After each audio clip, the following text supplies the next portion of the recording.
though, important to note that it's really easy to trace cases, contact trace cases, when there's lists of people who are attend things.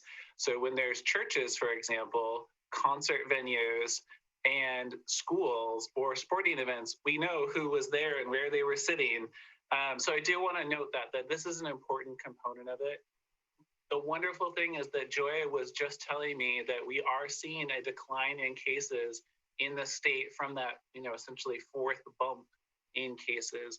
That's super, super encouraging, especially because we seemed to be an outlier. Statewide, we were seeing a lot of, countrywide, we were seeing dramatic decreases in cases. And with that, Joya, do you want to address any of that? I kind of set you up. You have a very particular perspective in being from the business community. So. Yeah, so it's great news, I think, for our county that our numbers have been coming down, that the likelihood that we will have to go to an extreme level next week is probably not going to happen. But we don't know that for certain. So, of course, the numbers are coming down, and we're grateful for that. It does impact the businesses. It's super hard. You hire staff, and then, oops, sorry, we're closed again. I can't have you on. And that's hard. And it's hard for the business owners, and it's really hard for the employees because you can't count on your income. And if you're a wait staff at a restaurant, that's super difficult because your income is not guaranteed. It's not like you get an hourly rate. So we want to make sure that our businesses can stay open and continue to serve the clients. And I will also tell you that I was talking to a business owner downtown who was telling me that we don't have enough restaurants because with the closed seating or the limited seating, people are waiting long times to get fed.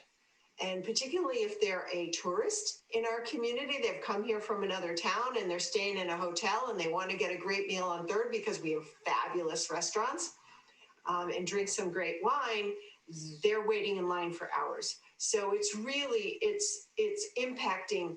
I mean, it's just this ripple effect through our community whenever we have to close. So anyway, that's my 2 cents. Thank you for that perspective. I really appreciate it. It also seems like a great opportunity for some of these food trucks to, bump up their sales.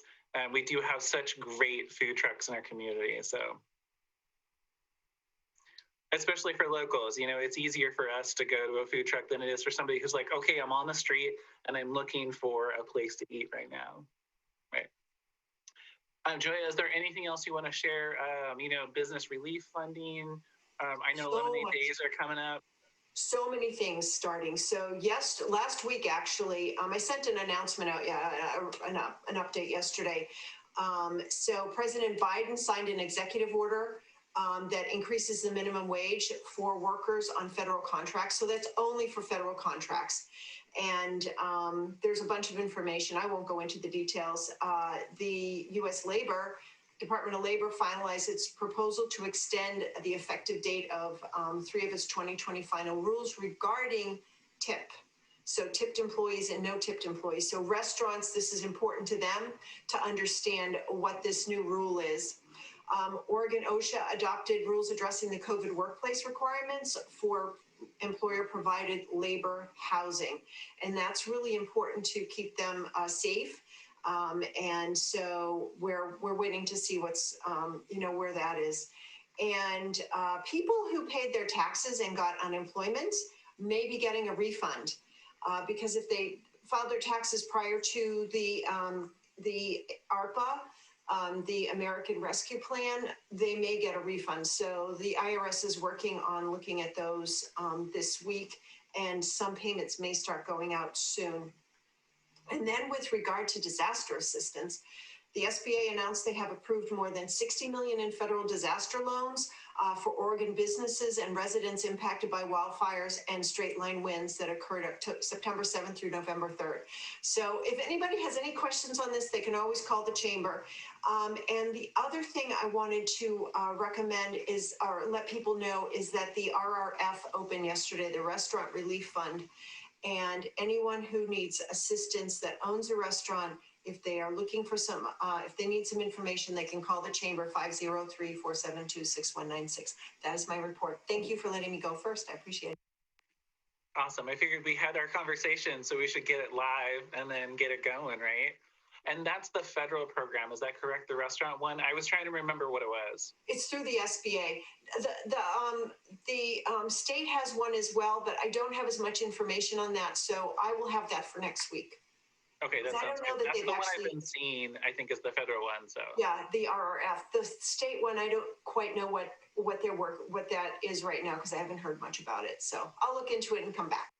Okay, that sounds great. And before we get to Mayor Watkins, I just remembered I also wanted to note that in Yamhill County right now, as of last Friday, so they're a little bit old statistics, 47% of 16-year-olds plus, so from 16 to, we may have a 102-year-old in our community, maybe more than that. 47% have had at least one dose of the coronavirus vaccine. And that represents 40,650 people. So that's super exciting. We have another 2,500 doses coming into Yamhill County Public Health this week, and then a significant allocation to through the federal pharmacies program. And you've probably noticed that because you now see signs on the major commercial pharmacies and the grocery stores that have pharmacies saying, coronavirus vaccine. So that's super exciting, making it accessible to lots of people. In fact, I believe that in our community, we may have even had one open all the time walk-in clinic here. I'm trying to remember maybe one of the grocery stores or the pharmacies. So we are getting to that point now when it's going to be really easy for people to get a vaccine. And sometimes things just float out of my mind, so I wanted to remember to mention that. And Mayor Watkins, what would you like to share with us today? And thanks for joining us. Oh, thank you. Yeah, you started talking about that. My arms started itching. I've had a reaction to the vaccine that really has lasted. I mean, I got my second vaccine, 5 weeks ago, I think. And I still have an itch and a rash from that. It's just hangs in there, but it's not bad. And it's a lot better than what it could be. It's been not really it seems like it's been an awfully busy week, but as I'm thinking about it, I'm not sure exactly. We had the city manager and I and our city finance director had a meeting with Representative Noble late last week to talk to him about, we're still looking at this. The main thing that is just kind of got Carlton in a twist right now is, we have $6 million in sewer funding that we've got to find because and we don't have a choice. DEQ says you do it or we fine you, and you still have to do it. So we have gotten, a little bit of money here and there with grants, but we're kind of opening up some conversation with Representative Noble, and from the sounds of, we'll give it a try and see. And he's being really supportive, and he was with the last go around too. So that's great for us. Tonight is our council meeting, and we're going to be once again talking about utility rate education. We are trying to help the citizens in town understand what happened. We went back and we started looking. Our staff did a great job of doing a history and timeline of Carlton's water system.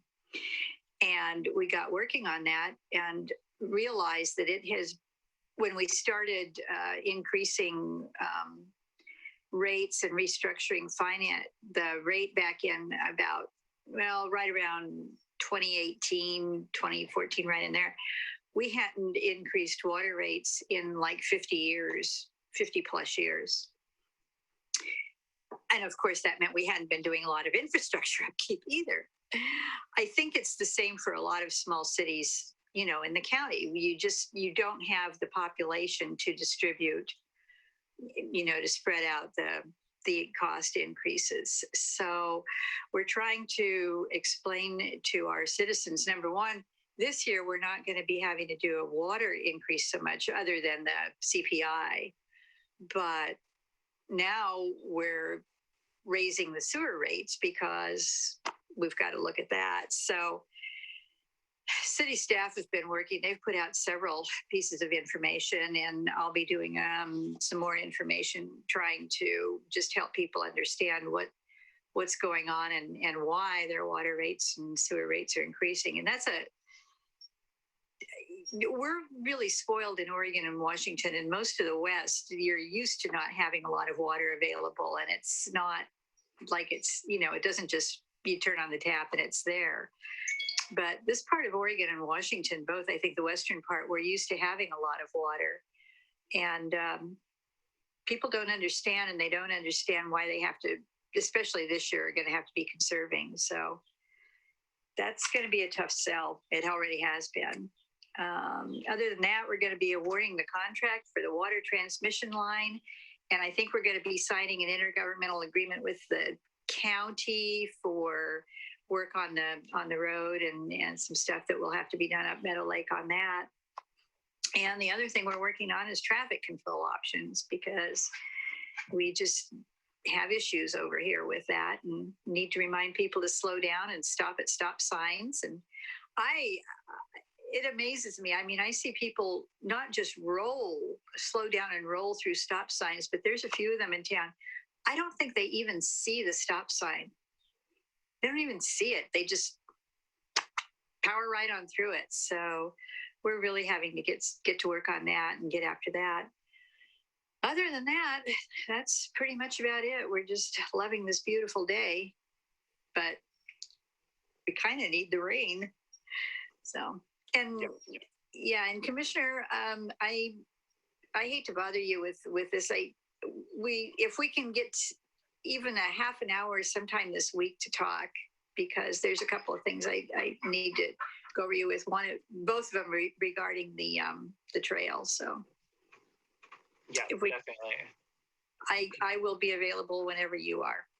Okay, that sounds good. I'm dashing putting everything in between budget hearings, but absolutely, we will make sure that works. Right now, the city manager in Newburgh, I'm supposed to be on the phone with them, and I was like, sorry, I have to delay that one. But can I put a plug in then, Mayor, for the Water Task Force meeting Monday from 10 a.m. to noon? And I've been not enough time, but I've been checking it every week. I mean, for some reason, I was thinking that it was last week and I missed it. So I was frantic. I got the panicked email from you. Yeah. So yes, I have it circled with big red letters on my calendar and on my phone calendar and on my mayor's phone calendar and on my and on my computer. So I think hopefully I'll remember it this time. But yes, I will be there. Okay, that sounds great. Thank because you we're very going much. to talk about coordination, cooperation around water and sewer infrastructure projects. So yeah. Ideally, we can figure out a way for all of us to work together on these and to figure out how to afford them in a way that doesn't, in debt ratepayers for the future. Well, I know, Yamhill is looking at some of the same stuff. I know Amity's, everybody in the county, I think it's kind of all coming, it's all coming due at the same time. So we're all scrambling. Yeah. And then one other plug that I might make is that right now, Senator Merkley and Senator Wyden together are requesting that we submit projects to them for their congressionally directed spending, also known as the earmarks for the, right. I don't know which bill it is, but it's one of the bills that's being put together right now. And the senators have kind of a max of a $16 million ask from each request, right? Okay. the Board of Commissioners submitted or are in the process of submitting one that's specifically asking for funding for the bypass. However, it also seems like a combined ask from some of the cities, specifically around water and sewer infrastructure, might be a good idea just to get it in front of them, even if it's not funded in this cycle. Just to let them know, like, we are all in need of this and this and this. And the due date is now May 15th or May 14th. So the Water Task Force meeting would be a place where we'd work on that. Yeah. Was it worth it for the cities to try to submit individually? Is this something that the cities can individually submit for? Yes, absolutely. In Congresswoman Bonamici's request to the community, there were, I want to say that, one of them was from Virginia Garcia asking for funding to expand their Newburgh clinic. Another one was from the Chehalis Parks and Rec District for funding to build the first phase, or the second phase, I guess, of their Newburgh-Dundee bypass trail. So it's, any organization can submit. I suspect that it would be a powerful one if multiple cities got together and did one that was like, here's what we need and here's why it's really important to your community. Yeah. Okay. And mostly I think about it, I remember, I don't remember the exact numbers, but I know that the city of Amity, with their first phase of their water intake, they were looking at the potential of doubling their rates just to pay off a loan for just one phase of it. Mm-hmm. And if we can get the federal government to do that, even a part of that, so that there's not a loan, all the better, because you get the resiliency of the new infrastructure and the efficiency of it, but then you also aren't saddling ratepayers with that. Well, and that's what we're looking at. I mean, if we can't get support any other way, we're going to be looking at a $6 million loan. We're already, going through the preliminary stuff for that, and we'll be paying on that for a whole long time. So anything we can get to help us would be that much more we don't have to pay back. Yeah, absolutely. Yeah. Okay, thanks for accommodating my hey, what about this and that? No, I appreciate that. That's great. I'll talk to staff about it, make sure they know and are aware. Okay, that sounds good. The other part of the Water Task Force meeting will be to talk, at least an initial discussion of the mercury total maximum daily load regulations regarding mercury flowing into the Yamhill and the Willamette rivers. And that one's a little bit more technical, but really what it is that the EPA, the Environmental Protection Agency, is that there's too much mercury going into the Willamette and getting taken up by fish, and the fish are toxic to eat. And so it's a weird thing that mercury in coal-fired power plant emissions, they get lofted into the air from China, come across the ocean, rain down on us, get taken up by our soil. And then when we do things that disturb the soil, it's released into our waters. And then it is taken up by fish, and then it's eaten by us, and we get toxified by it. It's such a wild connection. But I hope that we can start working together, since many agencies are now newly regulated by this.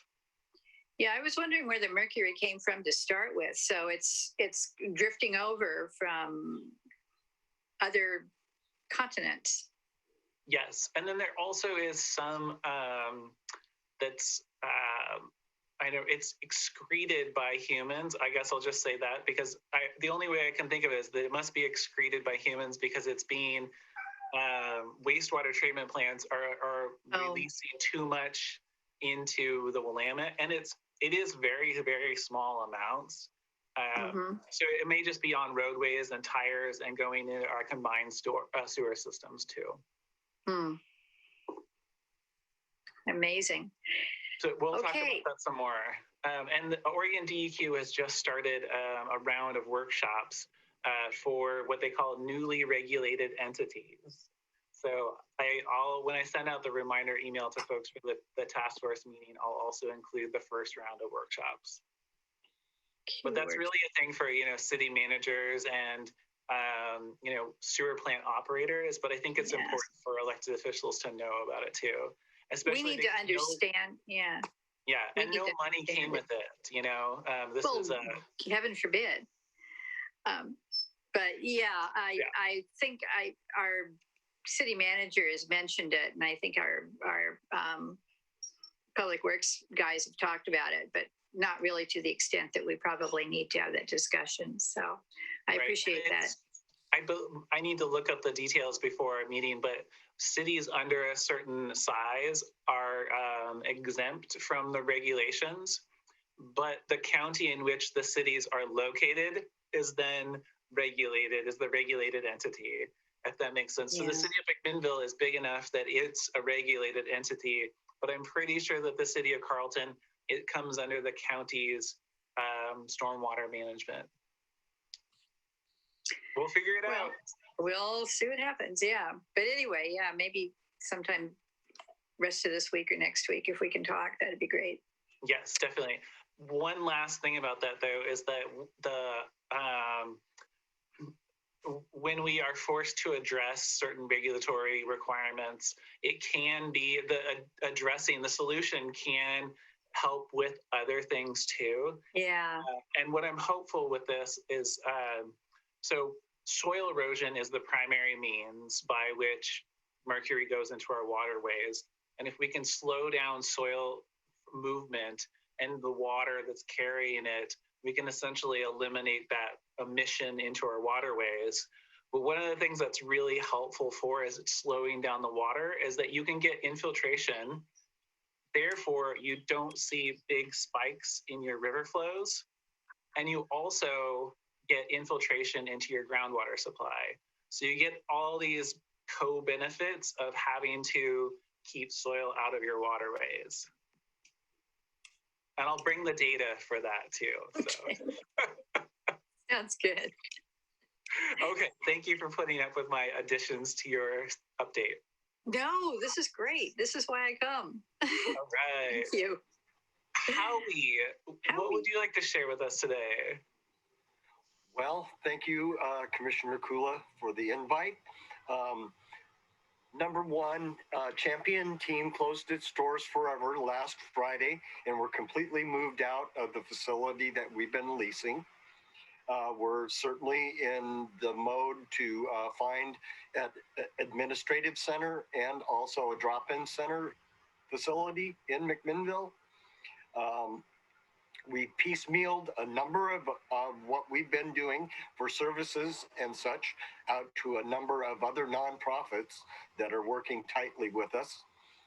We have a meeting tomorrow at 6:30 to discuss bringing more food into the system by having First Presbyterian, First Baptist, and Covenant all meet with us to talk about doing a breakfast and a dinner, which would feed 7 days a week breakfast and 7 days a week food, dinner, at various locations. St. Barnabas Soup Kitchen, the cooperative ministries are already players. So we just got to get Covenant back doing Sunday suppers and maybe taking on a breakfast once a week, and the other two, First Baptist, taking on another day of feeding, and First Presbyterian taking on another day of feeding. So there's a lot going on in the background to make all of this happen as quickly as possible, so the people that were our clientele at Champion Team have a place to go to get the meals that they were very used to at Champion Team. Encompass Yamhill Valley has a number of meetings this week, one with HHS to discuss Encompass Yamhill Valley as a possible contract with HHS to get back the money that we lost when all this went down with Champion Team. We're hopeful about that. We have a number of other meetings, one with Mac PD and Sheriff Svensson this afternoon to talk about the things that have been complaints to Champion Team that we don't want repeated with Encompass Yamhill Valley, and how we can work tighter together to make things happen in a less complaint-filled environment. There's a ton more coming, but I can't answer all the questions because it's still up in the air a little bit. Great. Howie, my first question is, what needs to happen for these churches to expand their meal kind of offerings? What specifically is needed from the community for that, or from the church? Additional volunteers to make it happen.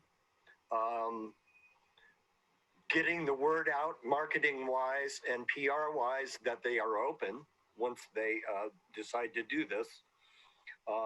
The meeting tonight at 6:30 will pretty much give the storyboard of how this can occur and what it's going to take to get there. Certainly we could be working with YCAP to get some of the food maybe to these churches from the food bank. And we'll find out a lot more at this meeting tonight. Unfortunately, it was set up for this evening, not before Casey Kula's leadership roundtable. Come on! Hey, man!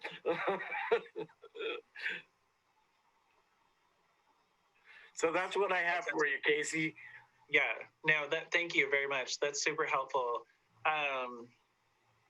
And one thing that, full disclosure, I think I still technically am a board member of Champion Team. And when we were cleaning up the facility, it was really clear that there were a lot of folks who were still very much in need of all the services that Champion Team provided.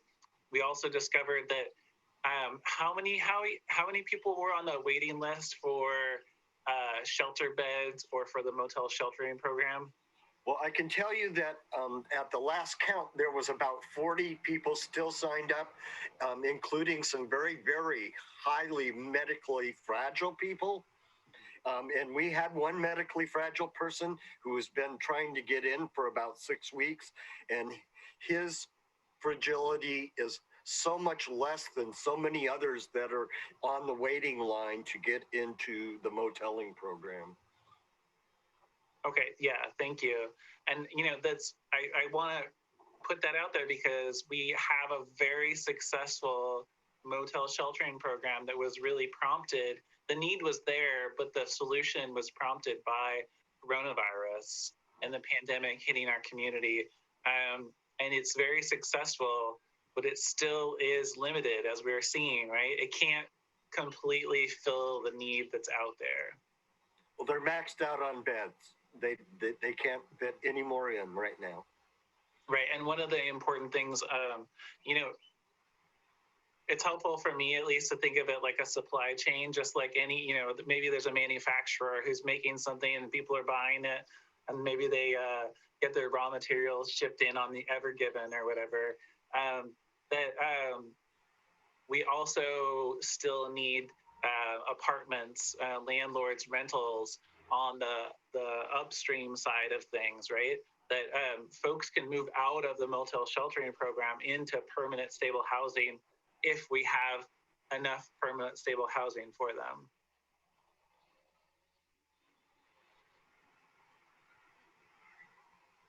Okay, and then we have with us as well, Remy Drabkin is just joining us, but we'll give Remy just a second. Howie just finished his update, so you can be next if you are up for it, but you're still chewing. Sure, no, I'm good.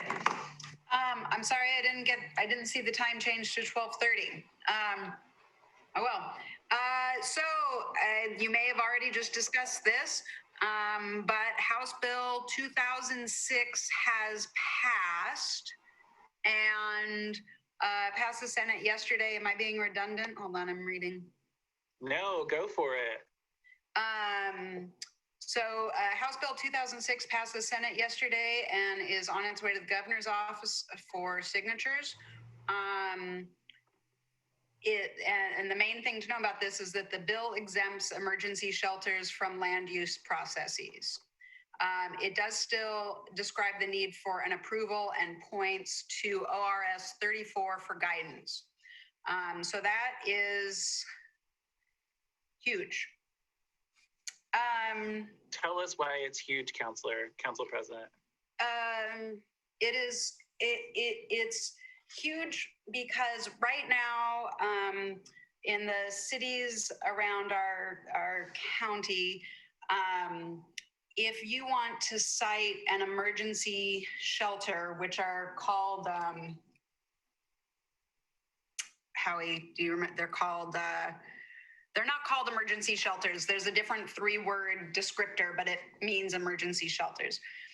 You first have to look at the zoning that, you have to look at the zoning for that particular area. And then emergency shelters, I'm gonna get my notebook and tell you what it's called. And then emergency shelters are either a permitted or a conditional use, and it may or may not be accurate that in some areas they are not allowed under either. I don't know if that's true. It's definitely either permitted or conditional use. And so with the passage of this House bill, an emergency shelter could go into any kind of zoning. I could cry. It's such a big deal. And Joya just sent us a little bit more of a description of it. Thank you, Joya. Thanks. I sent it to you, Commissioner. I did not send it to the group. Sorry. Sorry. I will forward it. Councillor Dravigan. My apologies. Please, I needed a moment.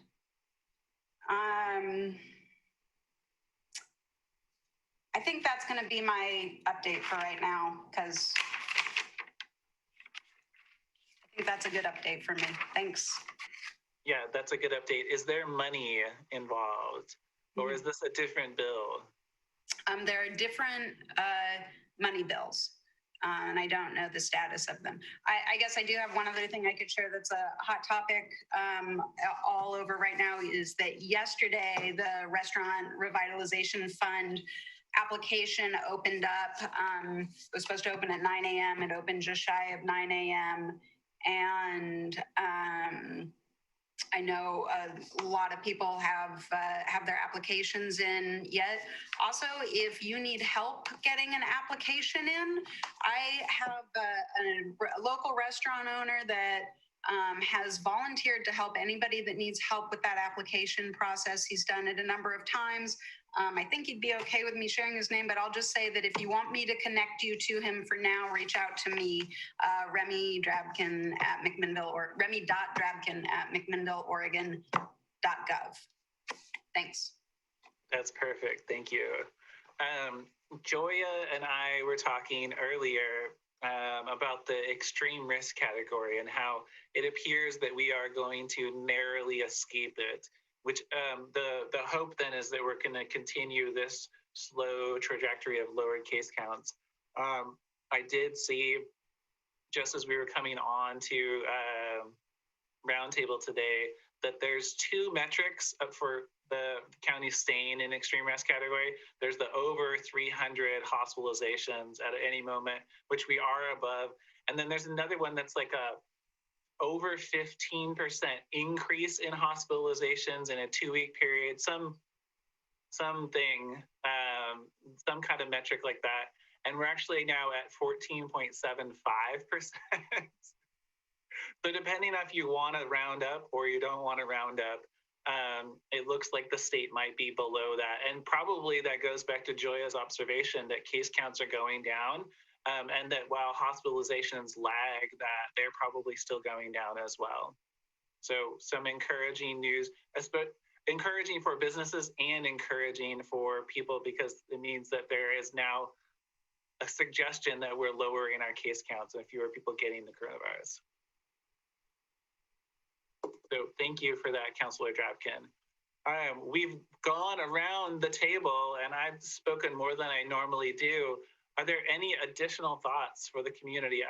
Councilor Drapkin, I did want to note that I reminded the mayor that we have a water task force meeting next Monday, and that all of your water people are very much encouraged to come. John Dietz has had a personal invitation. So, but we're going to be speaking specifically around cooperation on water infrastructure projects and how we can, what we need to do in order to either leverage our own funding or make requests to the federal or the state governments. And one of the things that I brought up was that right now there's a request for proposals for earmarks at the Senate level.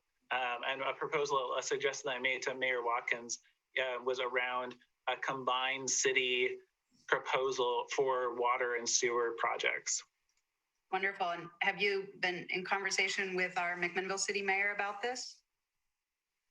No, but I probably should. He's not here. He's not here, but I bet he would love a reach out on this one. That sounds great. Yeah, he is very much involved in water and power, so I should. But hopefully he will be at the Monday event. The Senate's requests are now due on Friday of next week. So our meeting on Monday can be a good, interim step. And obviously, as I mentioned to Mayor Watkins, a denial of a request to include this in a bill in the Senate is really just the first step in getting that in front of our senators and our congresswoman, right? And it seems like every community has at least one of these projects that's necessary and vital and too expensive to afford. But I will reach out to him too. Okay, any other thoughts for your community? Howie Harkema. Public Benefit Corporation, is that what you were talking about, Remy? Okay. Anyway, anybody that wants to get involved in Compass Yamhill Valley are taking on volunteers now, so we can get a volunteer list. So if any of you want to come and meet with Carrie Martin and I on a Zoom and talk about volunteerism opportunities, we'd love to do that. So reach out to me, Howie Harkema at Comcast.net. Great, thank you, Howie. And yes, Counselor. Social Relief Facility. That's it. That's it. Well, Joya and I were both off on our guesses. So was Howie. Awesome. Any last thoughts before we sign off? All right, well, just know that we're in budget hearings through tomorrow at Yamhill County, and I invite your input. We have a few specific requests that have come before us, but we also have, we're likely at the county setting up a special fund within our budget for our American Rescue Plan dollars, so it'll look like our budget is 18% larger or 15% larger annually, but our actual budget is lower than in previous years, but it'll get bumped up by the American Rescue Plan dollars, which we have to budget somehow. So over the next 2 weeks, we will be discussing setting priorities on how to spend that money as effectively as possible. And I hope that people in the community will send me their thoughts and ideas about it. And that includes Joya Goodrow. I was going to ask a question, actually. So could you talk a little bit about what time do you need to leave? I don't want to keep you later. Denny Elmer expects me at 1:30. Okay, I know you won't speak for 20 minutes on this. So, but what are some of the areas that money could go towards? Like, I think infrastructure would be important, economic development, perhaps. So I throw those ideas out. Yes, exactly. And Joya, one thing I should do is I should send you the thing I've called a framework for spending, which in my mind is kind of like a grid of external to the county and internal to the county government, and then short-term and long-term, because there are things that, our county, some of our departments need right away, because they've either put off expenses, put off projects, or they're not seeing as much revenue into their departments to do the work of the county. So that'd be immediate.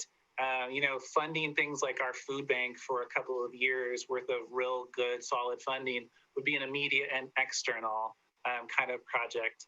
Some of the things that we've talked about within the county that are long-term, but that would be county specific, would be doing things like building a new public health facility and kind of consolidating buildings so that you probably will like this, so that we have county employees still downtown. And at the same time that we have, I'm going to start laughing, county employees downtown, but at the same time we create opportunities in that downtown core for new businesses to start up or for businesses to relocate downtown. So it can be all of those things, but some of the long-term but external to the county would be things like childcare facilities or expanding broadband, right? Things that will significantly affect the community for the long term.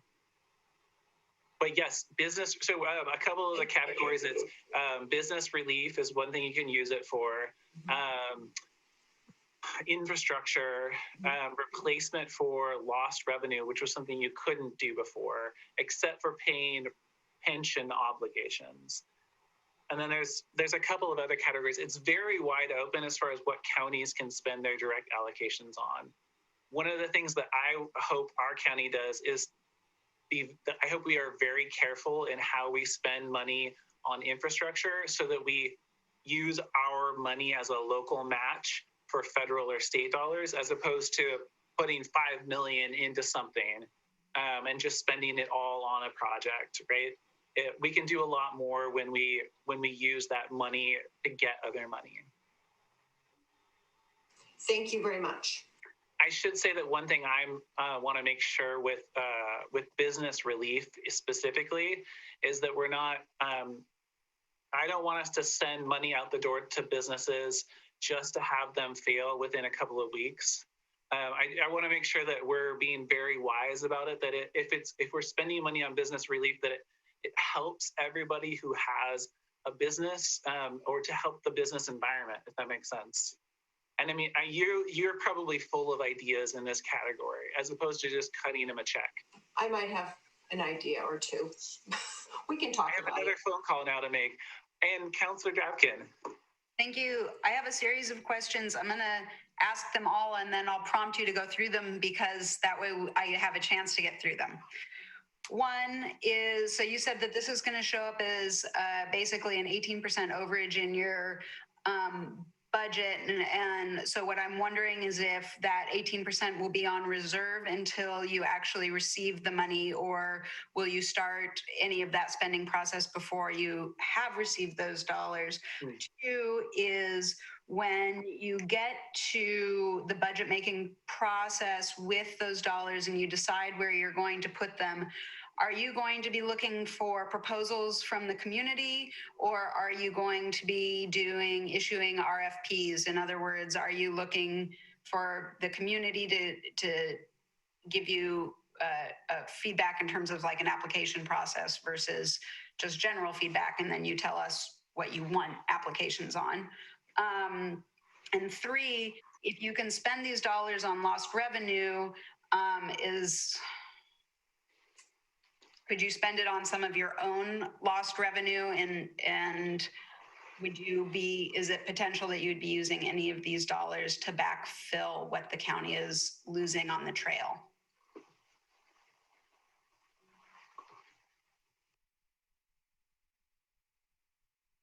Great series of questions on that one. Okay, so first one, timing of the money coming in and the budget of it. I think our proposal from our county administrator is to make the money, to set up what we call a special fund. So it's a temporary fund within our total budget. That money won't, we only expect, we expect 10.37 million to come in this fiscal year. So it will only show the 10.37 rather than the 20.77. But we'll likely also have all of that then as a revenue line and then an expense line, so that in theory we could expend it over just 1 year if we needed to, if that makes sense. I think that covers the question. Yes, So far we haven't. Oh yeah, so far we haven't decided. I'm encouraging the Board of Commissioners to also do a supplemental budget for this fiscal year, which will allow us to spend some of the money before July, because since our fiscal year ends end of June and starts in July, in theory, if we budgeted for it for next fiscal year, we couldn't use it before then. We expect to have it by May. This is May. We expect to have it by sometime in this month. The next one, we haven't decided yet whether it's proposals from community members or requests for proposals, independent of each other. Probably it will be a combination. We've already seen a proposal from YCAP to do a significant level of funding for the food bank and food bank warehouse kind of infrastructure, so that food pantries and meal sites have greatly expanded access to good food. So that's a proposal on its own. For things like broadband, we'd definitely be out in the request for proposals from internet service providers. And then the last one was about using the money to backfill budgets or to spend in place of lost revenue. And I was mentioning that some departments in the county have lost revenue, but they want to keep up their same levels of service to the community, or they have to. So for some departments, we may be shifting money into those departments. I actually can't think of a department yet. I don't believe the Board of Commissioners has yet talked about using American Rescue Plan dollars to go back to pay back ODOT for the bridge grant in particular. I don't think there's been any discussion of that yet. I got through all three. Awesome. I hope that helps give you some sense. The commissioners really have not yet set up a framework, but on Thursday, so in 2 days, we will be trying to set up priorities, at least for the spending. So we'll talk about that, and we'll make something happen. Yeah. All right. Any last thoughts after that? It's great to have you with us. Thanks for the change in time. And we will move to the 3 o'clock time window going forward, so we can get some of these other folks in who can't make it as regularly. All right. Thank you, and stay safe out there. And in the community, remember, everybody here works for you. And if you need us, just reach out. See you next week. Commissioner. Thank you.